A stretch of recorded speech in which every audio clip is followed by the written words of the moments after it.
Welcome to Define You Radio. If you have ever wondered what would happen if the stop sign was truly only a stumbling block, stay tuned. Class is in session each week with guests who didn't let their past define them and have found a way to define themselves in life, money, and business. Pens and papers ready. Class is now in session with your host, Valencia Griffin-Wallace. This session is brought to you by Define You's Move Retreat, a mini retreat designed to align, celebrate, and grow the queen in you. Go ahead to valenciagwallace.com/events and secure your spot today. Hey kings and queens, it's your girl Valencia Griffin-Wallace and welcome to episode 220. I get a chance to dive into love and relationships with Queen Joanna Intara. Do you know your love language? Well, we're about to find out. We're going to also find out how to go from the romantic stage to the promised land, because all relationships go through stages. With that being said, let's go ahead and welcome Joanna to the show. Queen Joanna, how are you doing today? Oh, thank you. That is so wonderful. I love it when women call each other queens. It's wonderful to meet you. I'm wonderful. Thanks for inviting me to come chat with you and your people today. The majority of the women I know are single, and more specifically, single parent. And I know that, it's a little bit of your specialty. So I'm excited to definitely delve into that aspect of love and relationships and everything. But before we get started, why don't you go ahead and share with us, how did you get here? Such a great question, right? I ask myself that at least a couple times a week. How did I get here? Whatever the current challenge is, how did I get here? And, I've been working in the field of counseling and psychology and spirituality, coaching, mentorship, guidance for over 30 years. And at this point have over 30,000 hours sitting with lots of different people, lots of different kinds of work.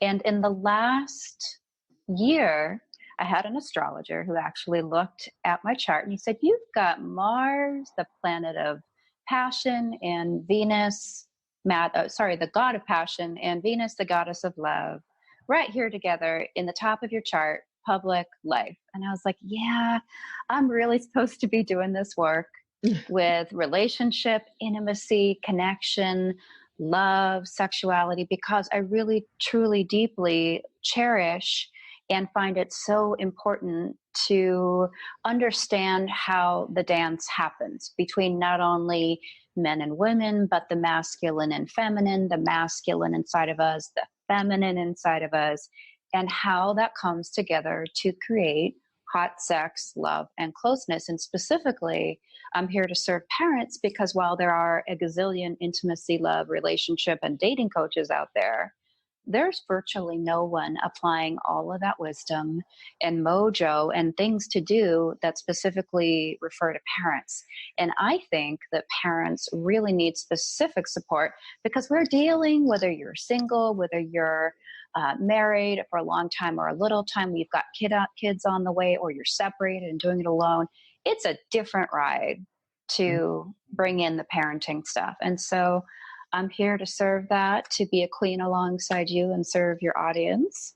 And here I am, and here we are.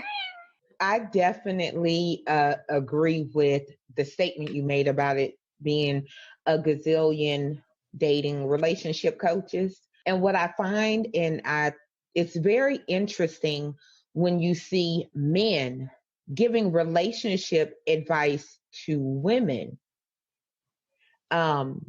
And to each its own, but to give advice to women, especially in regards to that, you have to be a woman. And some people may disagree with me, but our inner workings are different. It's true. It's really true. I think of men, and it could be said to be true in the reverse too for women. You have to really have done some deep work on your own inner masculine and or inner feminine to be able to truly connect, relate, empathize, understand, and guide people. Otherwise, you will probably be projecting out some of your unseen parts and not helping. And certainly the person not feeling understood or gotten, for sure. So I think that's a really important thing that people who are doing this work, definitely we need to do our own work. I agree. I definitely agree, because I couldn't tell anybody how to get a husband, because how to get a husband, how to get a date. No, I could tell you how to be a wife. And I'll tell people, like, I've been married before, but this is the first time I've been a wife.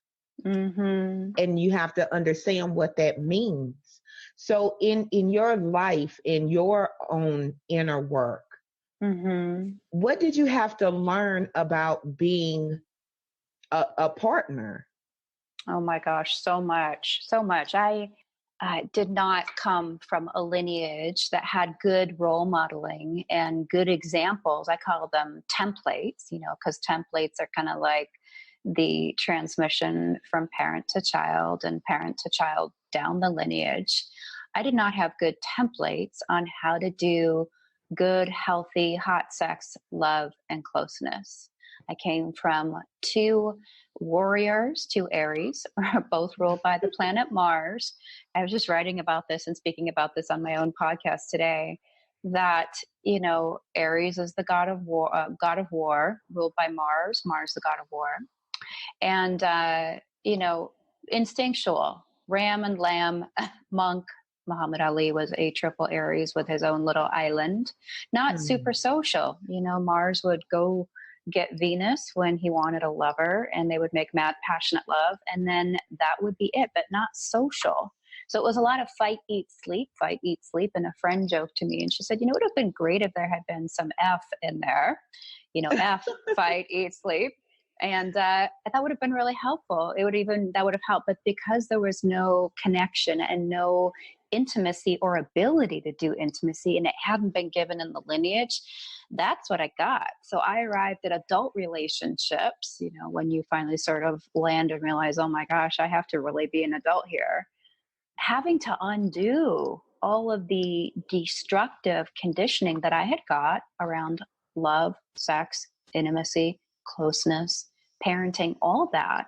I had to undo that, which meant I had to face my personal injuries and wounds. I had to heal those. Some of those I healed alone in counseling and my own individual therapy work. A lot got healed with my husband of 16 years in couples therapy, couples groups, where we were all laying, our emotional stuff really bare and being witnessed and held and supported, so that we could turn over all the destructive energy into constructive, creative, healing, love energy. And that was really the basis and the groundwork where we had to start, so that we could have a shot at having hot sex, love, and closeness. And I know that so many people want that, and they often compare themselves to Hollywood, which makes it look like it should be all, romantic love woo-woo. But those chemicals of the honeymoon stage wear off after 18 months. And then it's like the power struggle stage, and how are we going to really do this? And a lot of people quit at that point, or they blame themselves. And it doesn't have to be that way. We have to undo the templates that were given to us so we can make new ones, so they can run the show of our lives better, so that it's a good movie that we want to see on the big screen of our lives, as opposed to drama trauma, which so many people get stuck and entrenched in, as you probably know. Definitely. And I'm an Aquarius, and I tell people this because I'm a February Aquarius, because I don't care what people say. There's a difference between a January Aquarius and a February Aquarius. Tell me what you see as the difference. February Aquariuses tend to be the stronger Aquariuses.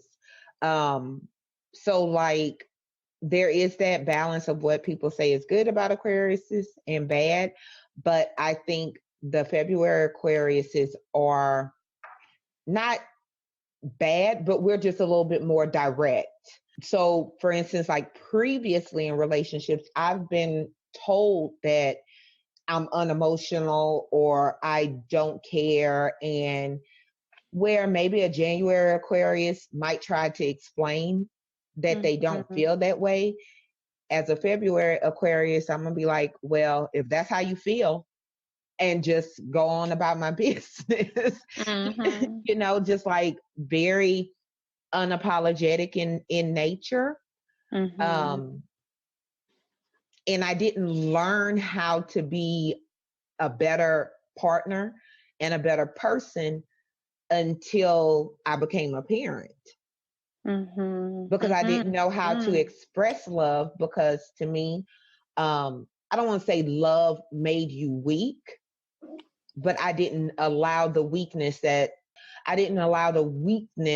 came with love until I became a parent and love literally came out of me.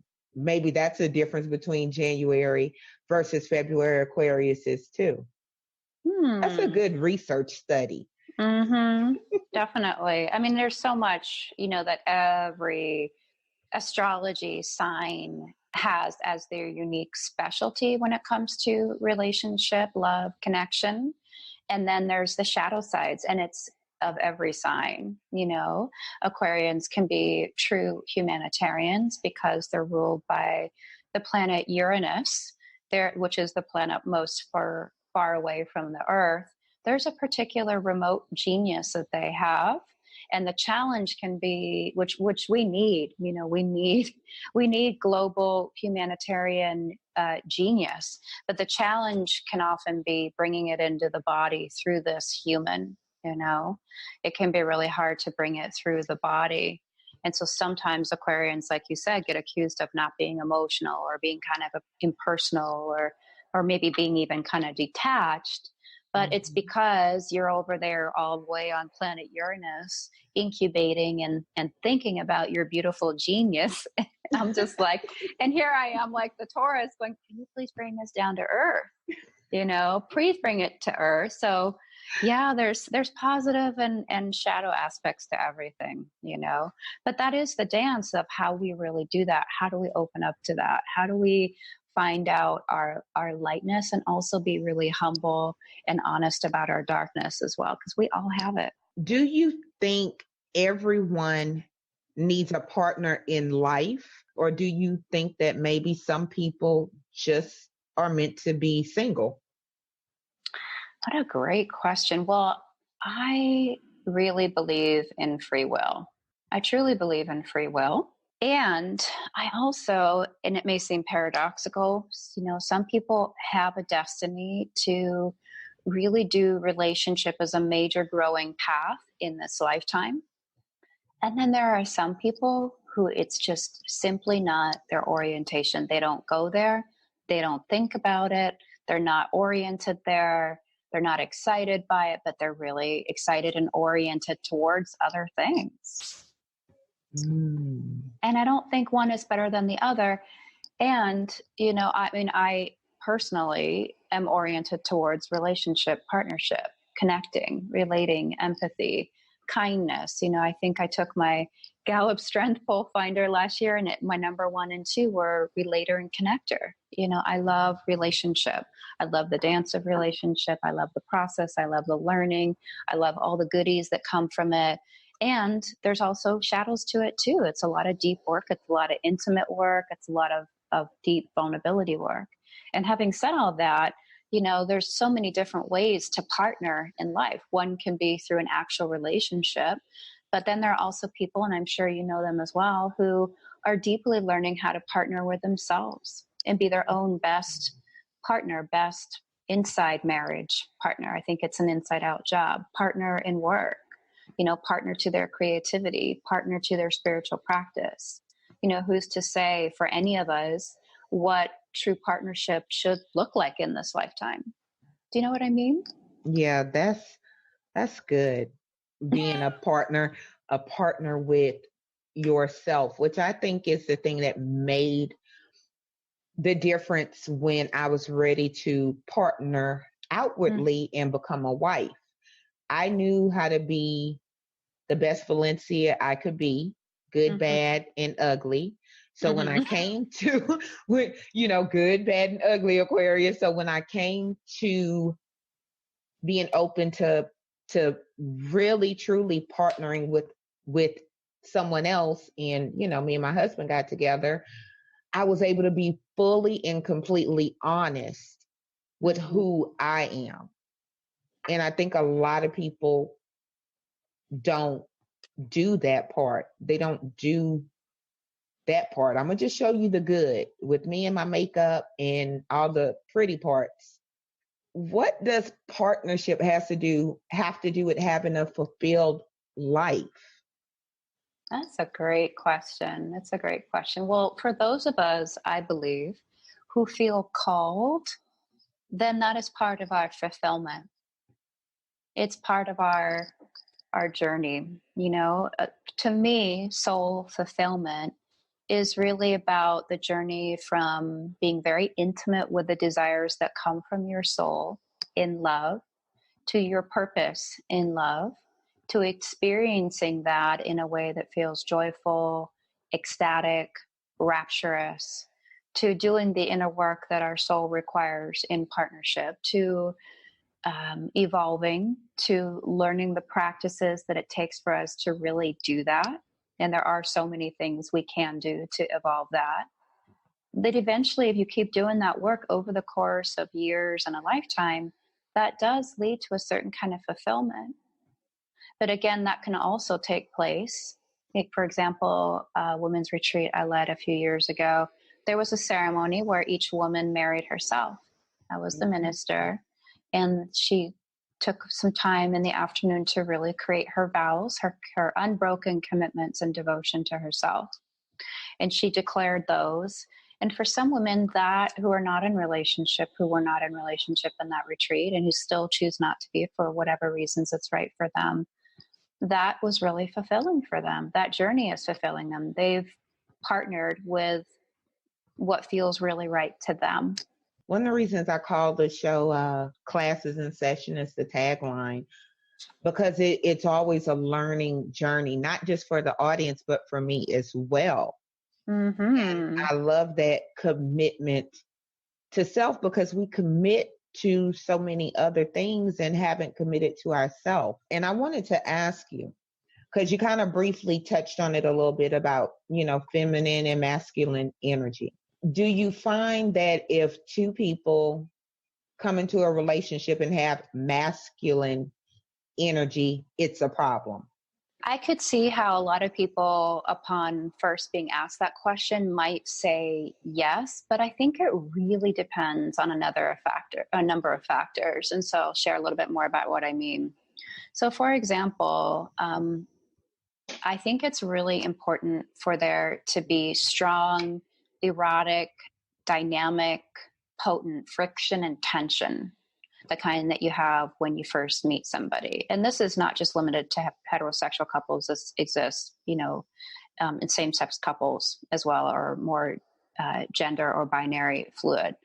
There's a dance with sexuality, and we can all play all the roles. I think, it's like, what does it mean for each person? If those masculine sides, when they come together, if they're more unconscious and maybe they have more shadow elements or more destructive elements, and that could be more destructive. But I think it really depends on what are you wanting to use those masculine energies for. If it's harnessed creatively, like I'd said about my two Aries parents, if they were mature and it was fight, eat, sleep in a really productive way, that could probably move mountains. And in fact, the most united thing my parents ever did was to decide to, on a big dare, move to this country when I was 9 years old. I was born in the UK and raised there. And my parents decided at one point they were going to come here. And on the count of three, say, yes, we're moving, or no, we're not. That was, they were daring and bold, and, picked up their life and sold a house and business and cars and everything. And it was this big adventure. That took a lot of masculine energy to do that. Yeah. Right. But I think it's always about the dance. It's always about the dance. It's about the dance between the different sides. I have lots of masculine sides in me, and I have also lots of deeply feminine sides in me. And so does my partner, my husband. And it's really about, for me, the real freedom is the creativity to play with all of those sides of mine, with all those sides of him. And if I'm not having enough of the creativity, then it's probably my work to see where any kind of shadow, any kind of dark, destructive behaviors, from really, really overt to really, really, more subtle and more refined, are holding up the creative life force. Because we're either constructive creative, right? Or we're destructive. And that destructive can look really overt, or it can be much more subtle stuff. And so this is like the work that you can do, is to really start to look at all those sides. What are my masculine sides? What are my feminine sides? What are the destructive ones of each? What are the constructive ones of each? What are the loving ones of each? I think this is where Carl Jung's study of archetypes is really helpful. There are archetypes, which stands basically, an archetype is a body of energy. So for example, in women, like you greeted me on this call, hello, queen, there's the queen, and there's the mother, and there's the maiden, and there's the crone, and there's the matriarch. And then there's sexual archetypes as well. The concubine, the diva, right? I'm drawing a blank, the coquette, the mystic, the huntress, and so on and so forth, the goddess, the siren, the boss, right? So we all have all of these different sides with us, and it's a wonderful thing to just start to play with them and to have the kind of relationship where we can discuss that. There's a whole lot of masculine archetypes: the prince, the knight, the player, the boss, the king, the emperor. And we can all have all of those sides in each of us. Yeah, so I guess it really, for me, hinges on, is it creative or is it not? Before you could get into really working with somebody, do you find that you have a lot of unpacking or undoing what they learned growing up, like what they saw in their parents' relationships or, other people relationships? Do you find you have to do a lot of unpacking, I guess, when it comes to their relationship experience? I think it really depends on how much work each person has done before they get in the new relationship. So some people come to relationships, as you know, having done a whole lot of inner work, and some people haven't. Do you find that most have or have not, just with what you see with the people you work with? I think it's really mixed. I have people that have been doing deep inner work for 30, 40 years. And then I have people that are just coming to me in their early 20s who are just starting their adult lives, trying to figure out all the pieces. And some people have been given models and templates by their families of origin that are really wonderful and awesome about doing relationship, closeness, intimacy, connection, good, healthy role models of each parent embodying a healthy sexuality. But mostly, that's not the case. Mostly, there is some kind of conditioning, wounding, injuring on some of that. And that really affects how we then come to adult relationship. I mean, I knew that there was a lot of really messed up stuff in my own family. So I took myself to counseling when I was 12. And I walked in and I just said, I have a lot of work to do. And I started because I knew that it was like do or die. But everybody has their own unique way of coming to the work and of doing it. And it's not like, you just do your inner work either by yourself or in relationship with your partner. And then there's a day where it's like, okay, we're done with all that. Now we're just in this next phase. I mean, certainly there can be deep periods of doing deep shadow work, right? And then you move on and it's not so much that, but there still might be tendrils and little things that you still have to deal with. And we all have our core issues, right? We all have our core wounds, our core issues. And it's not like those ever entirely go away because we mature with them and we mature them, right? Mm. And they grow over time into more maturity. But I think they're always there on some level, and they always could have the opportunity to hijack the show, so to speak, if we let them. But we only let them if we don't have the awareness to really be more mature and bigger and have the resources to take care of. I definitely agree with that. A lot of times people are waiting until something goes away. And a lot of times I think certain things never go away. Like you said, you just use it. It's a maturing, growing tool. And if it goes away, then you lose the growth that came with it. Those are my feelings on that. So if somebody wanted to increase the love in their life, what's something that they could do to do that? Like if I look at my relationship with my husband and I want to increase our love, so to speak, what's something that would help with that? What's one practice or one tool that I could use? That's so wonderful. A couple things are coming to mind that you could do pretty straightforward, and this works well in a family as well, which is to identify your love language. You heard the book, The 5 Love Languages? Mm-hmm. Yes, ma'am. Well, we've got words of affirmation, we've got physical touch, we've got acts of service. So one of the things we did on a family road trip this weekend was everybody figured out their love language. And then we went into this, because we had 6 hours in the car, everybody went into a spontaneous giving to the other members of the family their love in their language.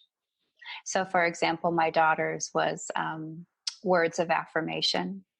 And for about an hour, everybody, maybe 45 minutes, just were telling her things about her in words of affirmation. And I wish you could have just seen the look on her face, the smile of delight, the happiness. It's literally like watering the garden and seeing the soul sparkle inside, you know? For mine, it's quality of quality time.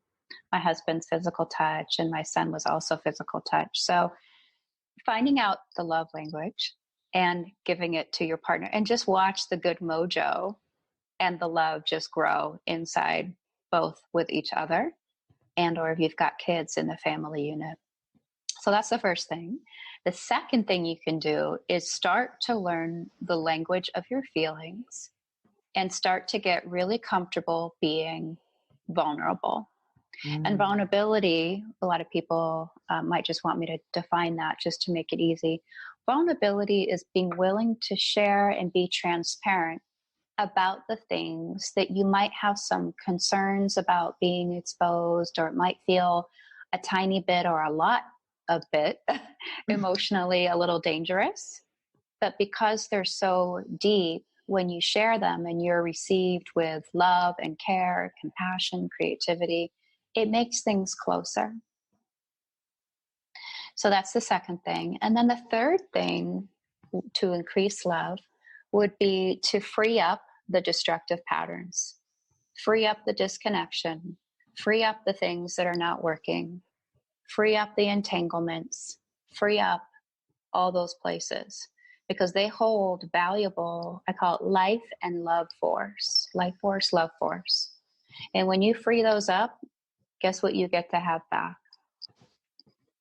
Love, more love. Love and more love and more love and more energy and more love and more life energy, because you're not spending your energy. You can get real down if you're in a conflict with your partner. It can kind of take over your mood or take over your day or whatever. It's kind of like a hijacking, but that's how the technology works, which means we can really use it in the opposite direction as well. I love those 3 tips, especially the love language, because I think most people wouldn't think about finding out your child's love language. Mm-hmm. I don't know mine. I will definitely make it a point. So of course, if I don't know mine, I don't know my husband's.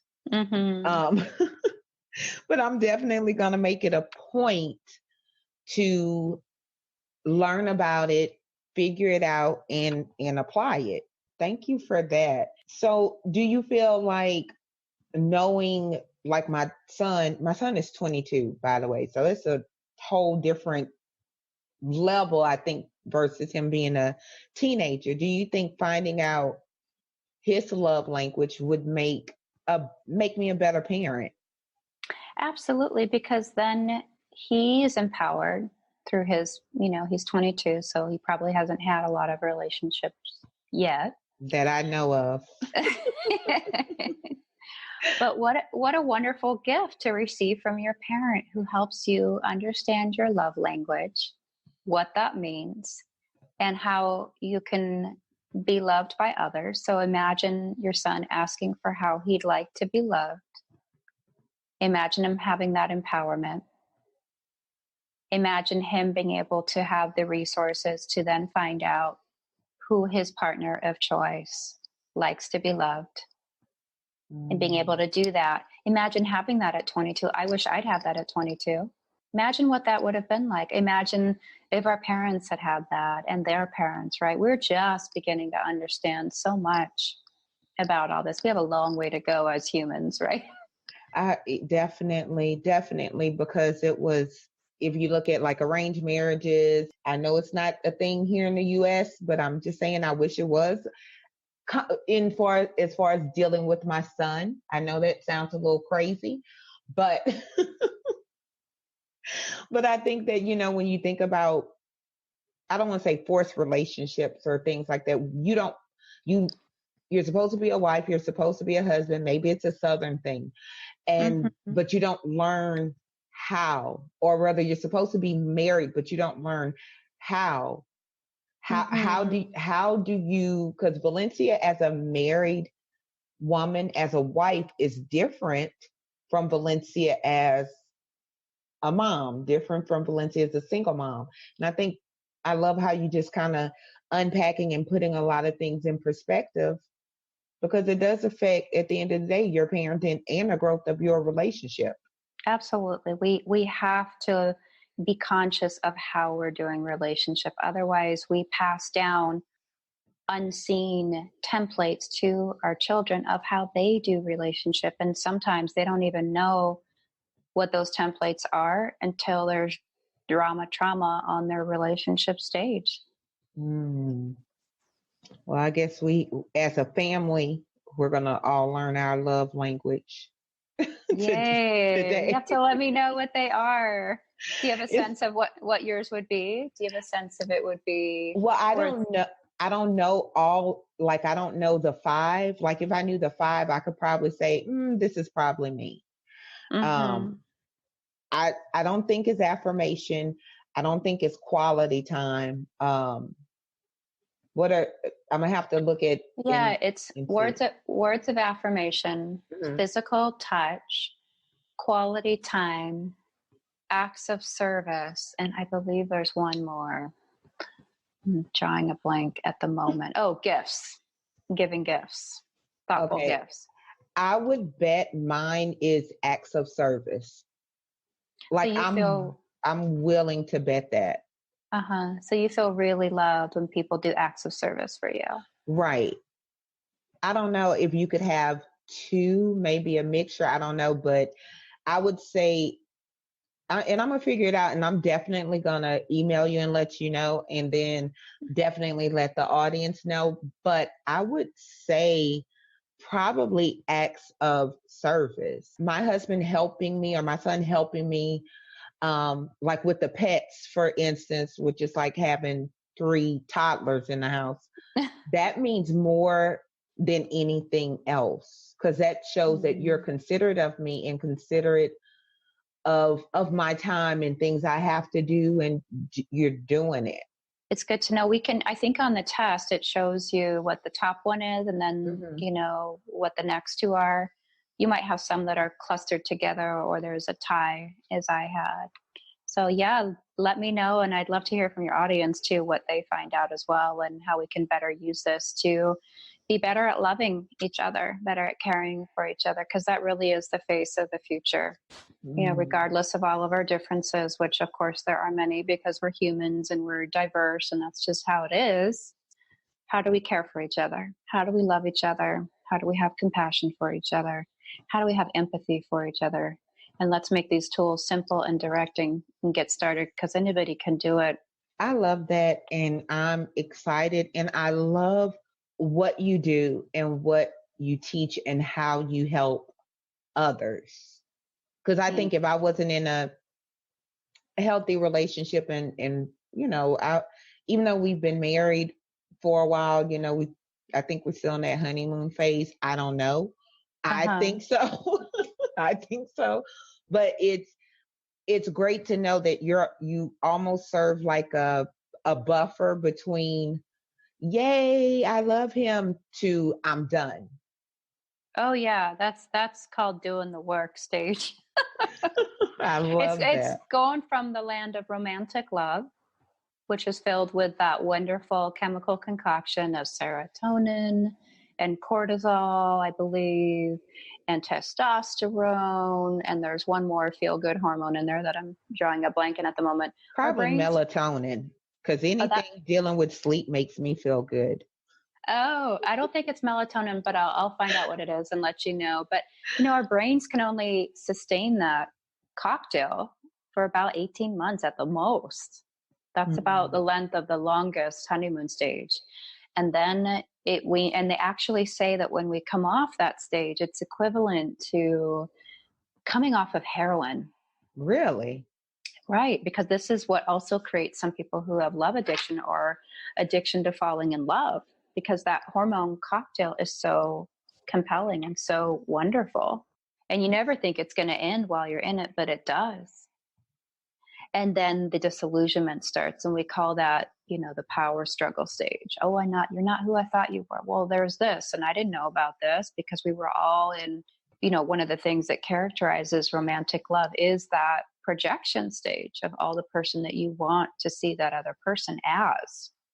So there is a journey from romantic love to what I call the promised land of true love. And that is really getting conscious and of the work that the two of you have together and doing it, really committing to doing it and having support to do it as well. We can't do this alone. #amen, as I say. So I love that. Queen Joanna, if somebody wants to get, more tips and connect with you and see how they could go about this process, what's the best way the audience can get in touch with you? Wonderful. Thank you so much. And two ways. The first way is to go to Free Call with Joanna, JOANNA.com, Free Call with Joanna, or hop on over to our Facebook group, Hot Sex, Love, and Closeness for Parents. We have things in there every day, podcasts. We have a Facebook Live every Wednesday morning at 10 o'clock. We have practices each week on the topics of hot sex, love, closeness, parenting, and soul fulfillment. We have challenges and dares that I invite you to, and tips and nudges, really super practical things you can do for free, straight away, now. I'd love to hear from you. I have learned so much, and I thank you so much for coming on the show and sharing, just basically about what we need to be happy. That's how I look at it. How can you be happy? Thank you so much for having me and inviting me. It's a pleasure and a privilege to connect with you, my queen, and your audience. And I hope this has been really helpful for everybody. And we are here to answer any of your questions and to be of service. So thank you for tuning in. Yay. Awesome. Kings and queens, make sure you find out your love language, okay? Because a lot of you guys, I can't help you because I don't know where mine is. That's pretty much what I have to say. So with that being said, pens and papers down. Class is officially over. Make sure you subscribe to the show. And until next time, remember, your past doesn't define you, it gives you definition. And what you do with that is up to you. Nobody could have predicted that 2019 was going to be as stressful as it is. As women, we have many roles and responsibilities that we barely get time for us. But guess what, Queen? If you fall apart, everything you're working so hard to take care of will too. That's why you need a retreat. Go to valenciagwallace.com and find out more about the Move Retreat, because queens need a break too.